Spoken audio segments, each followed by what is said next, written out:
స్టూడెంట్స్‌కి స్కూల్ పాఠశాలైతే, పేరెంట్స్‌కి స్కూల్ పేరెంట్స్‌శాల. నమస్కారం. మీరు చూస్తుంది సుమన్ టీవీ. నేను మీ కీర్తి. జూలై 6 తొలి ఏకాదశి. మరి తొలి ఏకాదశి రోజు మనం చేయవలసిన పూజా విధానం ఏంటి? ఎలాంటి ఆహారం తీసుకోవాలి? అంటే ఏకాదశి అంటే ఉపవాస దీక్ష గురించి ప్రథమంగా చెప్పుకుంటారు కాబట్టి, తినవలసినవి, తినకూడనివి. మరి ముఖ్యంగా ఈరోజు పాటించవలసిన నియమాలు ఎలా ఉంటాయో మనకు తెలియజేయడానికి ప్రముఖ ఆస్ట్రాలజర్ బ్రహ్మశ్రీ నందిబట్ల శ్రీహరి శర్మ గురుగారు ఉన్నారు. నమస్తే గురుగారు. వాగర్థావివ సంపృక్తౌ వాగర్థ ప్రతిపత్తయే జగతఃపితరౌ వందే పార్వతీ పరమేశ్వరౌ. ఆదిత్యాయ చ సోమాయ మంగళాయ బుధాయ చ గురుశుక్రశనిభ్యశ్చ రాహవే కేతవే నమః. శృంగేరి జగద్గురు పీఠాధిపతులకి, కంచిపీఠాధిపతులకి నమస్కారములు తెలియజేసుకుంటూ కార్యక్రమాన్ని ప్రారంభిద్దాం. గురుగారు, తొలి ఏకాదశి, శయన ఏకాదశి అంటూ ఉంటారు. అంటే ఏకాదశి, తొలి ఏకాదశి వచ్చిందంటే ఇహ పండగల సీజన్ స్టార్ట్ అన్నట్టుగా ఉంటాం. మరి ముఖ్యంగా మనం తెలుసుకోవాల్సిన విషయాలు, ప్రేక్షకులు పాటించవలసిన నియమాల గురించి వివరిస్తారా? తప్పకుండానమ్మా. తొలి ఏకాదశి అంటే మనకు ప్రతి నెల 2 ఏకాదశులు వస్తాయి, మొత్తం 24. మూఢమి వచ్చినప్పుడు ఈ సంబంధించినటువంటి అధిక మాసం వచ్చినప్పుడు ఇంకొక 2 ఏకాదశులు పెరుగుతాయి. అయితే దీనిని తొలి ఏకాదశి, శయన ఏకాదశి అని అంటారు. అంటే దీని అర్థం ఏంటంటే, ఈ విష్ణు భగవానుల వారు నిద్రకు ఉపక్రమించే రోజు ఈ రోజు ఉండి, మళ్ళీ కార్తీక శుద్ధ ఏకాదశి నాడు అంటే ఉత్థాన ఏకాదశి మేల్కొంటారు. అది తదనంతరం వచ్చే ద్వాదశి రోజున భూలోకానికి తిరిగి వస్తారు. దాన్ని క్షీరాబ్ది ద్వాదశి అని అంటారు. కాబట్టి ఈ 4 నెలల పాటు విష్ణువుని ఆరాధన, దైవంగా ఆరాధించే వాళ్ళు చాతుర్మాస్య దీక్ష తీసుకుంటారు. ఈశ్వరుణ్ణి ఆరాధన చేసుకునేటువంటి వాళ్ళు చాతుర్మాస్యము ఈ ఆషాఢ శుద్ధ పౌర్ణమి అంటే గురు పౌర్ణమి నుంచి మొదలుకొని కార్తీక పౌర్ణమి వరకు చాతుర్మాస్య దీక్ష. అయితే తాళజంగుడు అనేటువంటి యొక్క రాక్షసుడి, మురాసురుడు అనేటువంటి యొక్క రాక్షసుని తాళజంగుని కుమారుడైనటువంటి మురాసురుడు అనేటువంటి రాక్షసుని సంహరించడం కోసం 1000 సంవత్సరాల పాటు యుద్ధము చేసి అలసిపోయి గుహలో విశ్రమించినటువంటి సందర్భంలో విష్ణువు యొక్క శరీరం నుంచి ఒక కన్య ఉద్భవించి, ఆయన ఏ సంకల్పం కోసమైతే యుద్ధం చేశాడో ఆ సంకల్పాన్ని కన్య నెరవేరుస్తుంది. తదనంతరం ఆ మేల్కొన్నటువంటి విష్ణువు చాలా సంతోషాన్ని పొంది, ఏం కావాలమ్మా కోరుకోనంటే 3 వరాలు కోరుకుంటుంది. సదా నీకు నేను ప్రియంగా ఉండాలి, నీకు ఇష్టమైనటువంటి తిథుల్లో నేను ప్రథమ స్థానాన్ని పొందాలి, తదనంతరం నా పేరు ఏర్పడినటువంటి రోజున ఎవరైతే నిన్ను పూజిస్తారో వాళ్ళకి వైకుంఠ ప్రాప్తి ఇవ్వాలి అని ఆ ఏకాదశి అనేటువంటి నామంతో ఆ కన్య అప్పటి నుంచి ప్రారంభంగా పిలువబడుతూ వస్తుంది. అందుకనే విష్ణువుకి అతి ప్రీతికరమైనటువంటిది ఏకాదశి. గురుగారు, ముఖ్యంగా మనం ఏ ఏకాదశిలో అయినా ఉపవాస దీక్ష గురించి ప్రథమంగా మాట్లాడుకుంటాం. మరి ఈ తొలి ఏకాదశి రోజు మనం ఎలాంటి నియమాలు పాటించాలి, ఏం తినాలి, ఏం తినకూడదు? దీన్నే హరివాసరము అని అంటారమ్మా, ఉపవాస నియమాన్ని పాటించేదాన్ని.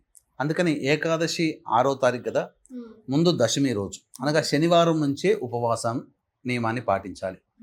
ఆ రాత్రి స్త్రీ సాంగత్యం పనికిరాదు, నేల మీద పడుకోవాలి, ఉపాహారము చెయ్యాలి. ఆ రోజు మద్యపానము, మాంసాహారం కూడా నిషిద్ధము. ఏకాదశి రోజున కూడా మద్యపానము, మాంసాహారము, స్త్రీ సాంగత్యము నిషేధము. ఉపవాసం ఉండాలి. తర్వాత కాల్చినవి, అలాగే ఉడికించినవి, గుమ్మడికాయ, చింతపండు, ఉసిరి, ఉలవలు ఇలాంటివి ఏవి కూడా భుజించకూడదు. వీలైనంత మటుకు పండ్లు, పాలు తిని ఉండవచ్చు, లేదా కటిక ఉపవాసమైన ఉండవచ్చు. అది ఎవరి శక్తి అనుసారం వాళ్ళు చేయాలి. చెప్పారు కాబట్టి అని చెప్పి చేయకూడదు. చేస్తే ఏంటి గురుగారు? శక్తి ఉండాలి కదమ్మా శరీరంలో. ఉపవాసం చేస్తే ఆ ఉపవాసం చేయడానికి అనుకూలంగా మన శరీరం నిర్మాణం ఉండాలి కదా. ఈ కాలంలో పొద్దున టిఫిన్ చేయకపోతే అసలు అల్లాడిపోతుంటారు కదా. కాబట్టి పాలు, పండ్లు, ఇతర పదార్థాలు ఉంటూ ఈ ఉపవాసం అంటే ఎక్కువగా దైవనామ స్మరణ చేసుకుంటాలి. అందుకనే ఏకాదశి రోజున పొద్దున్నే లేచి కాలకృత్యాదులు తీర్చుకొని చక్కగా విష్ణు చిత్రపటానికి తెల్లటి పూలమాల వేసి ఆవునేతితో దీపారాధన చేసి, మళ్ళీ తులసి చెట్టు దగ్గరకు వచ్చి చక్కగా ముగ్గు వేసి, షట్కోణము, త్రికోణం ముగ్గు వేసి అక్కడ దీపారాధన, ఆవునేతితో దీపారాధన చేసి విష్ణు సహస్రనామ పారాయణం చేసి నైవేద్యంగా పండ్లు పెట్టవచ్చు, ఆవు పాలు పెట్టవచ్చు. ఆ రోజంతా కూడా విష్ణునామ స్మరణ చేసుకుంటూ ఉండి, మళ్ళీ సాయంకాల ప్రదోషకాల సమయంలో ఇంట్లో మళ్ళీ తులసి చెట్టు దగ్గర దీపారాధన చేయడం, విష్ణునామస్మరణ చేసుకుంటూ ఉండడం, జాగారం చేయడం. ఆ చేసిన తదుపరి తెల్లవారి మళ్ళీ ద్వాదశి తిథి వస్తుంది.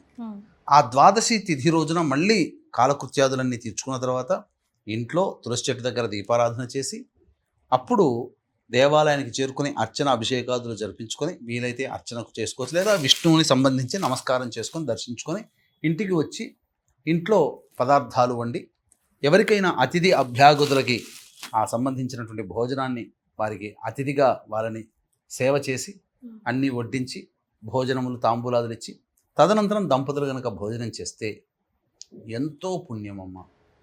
వాళ్ళు ఎన్ని కష్టములలో ఉంటారో ఆ కష్టములన్నీ కూడాను తొలగిపోతాయి.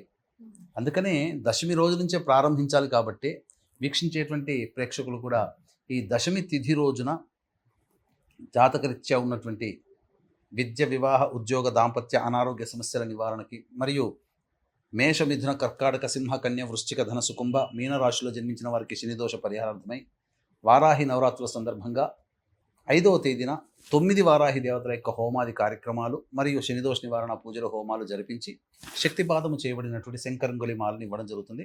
5వ తారీఖు సాయంత్రం 7 గంటలకు ప్రారంభమవుతుంది. కాబట్టి సాయంత్రం 5 గంటల లోపల 5వ తారీఖు రోజున మీ గోత్రనామాదులు నమోదు చేసుకోవచ్చు. తొలి ఏకాదశి రోజు మీరు ఇలాంటి సమస్యతో బాధపడుతున్నారా? ఈ ఒక్క పని చేసి చూడండి, లేదా ఈ ఒక్క మంత్రం పఠించి చూడండి.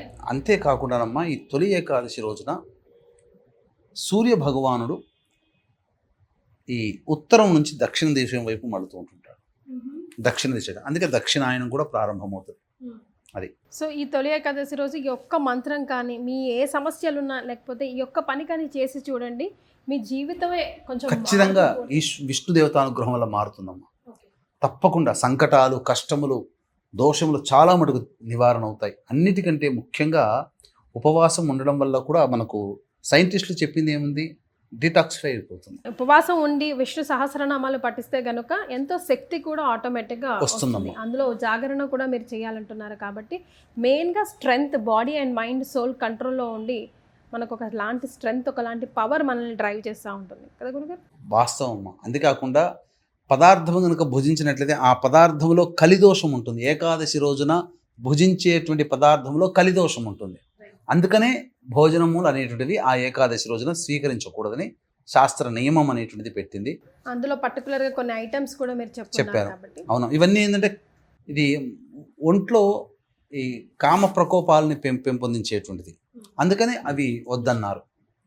అది కాబట్టి చక్కగా ఈ నియమాన్ని పాటించుకుంటూ ఉండి కనుక చేసుకుంటే సూర్యచంద్రుల గమనం, చాతుర్మాస్యం. ఇంకొక మాట చెప్పమంటారమ్మా, ఏదైనా ఒక బలమైన సంకల్పం ఉంటుంది కదమ్మా, ఆ బలమైన సంకల్పాన్ని నెరవేరాలని ఈ ఏకాదశి రోజున ప్రారంభించి ప్రతిరోజు విష్ణు సహస్రనామ పారాయణం చేస్తూ ఉండి కార్తీక మాసంలో శుద్ధపక్షంలో వచ్చే ఉత్థాన ఏకాదశి రోజున విరమింపజేస్తే, ప్రతిరోజు పారాయణం చేస్తూ విష్ణు సహస్రనామ పారాయణం చేస్తూ విరమింపజేస్తే తప్పకుండా వాళ్ళకి అనుకున్న కోరిక ఖచ్చితంగా నెరవేరుతుంది. అందులో సందేహమే లేదు. రైట్. మొత్తం మేము పారాయణం చేయలేమండి, ఏదైనా ఒక మంత్రం మాకు గట్టిగా చెప్పండి గురుగారు, సో దట్ మేము ఎల్లప్పుడూ ఆ మంత్రాన్ని స్మరించుకుంటూ ఉంటాము అని చెప్పదగ్గ. చాతుర్మాస్య దీక్షలో ఉండంగా కూడా నారాయణాయ నమః అనుకుంటూ కూడా ఉండొచ్చు. రైట్. ఈ రకంగా ప్రతి ఈ ఆషాఢ శుద్ధ ఏకాదశి 6వ తారీఖు నుంచి కార్తీక మాసంలో వచ్చే ఉత్థాన ఏకాదశి వరకు కూడా ప్రతిరోజు వీలు కుదిరినప్పుడల్లా డ్రైవ్ చేస్తున్నా, ఏ పని చేస్తున్నా మనసులో నారాయణాయ నమః, నారాయణాయ నమః, నారాయణాయ నమః అనుకుంటూ ఉంటుంటే ఆటోమేటిక్గా మనం ఏ పని చేస్తున్నా మన మనస్సు అది చాంట్ చేస్తూనే ఉంటుంది. చాలా సంతోషం గురుగారు, ధన్యవాదాలు. సర్వం శ్రీ ఉమామహేశ్వర పరబ్రహ్మార్పణమస్తు.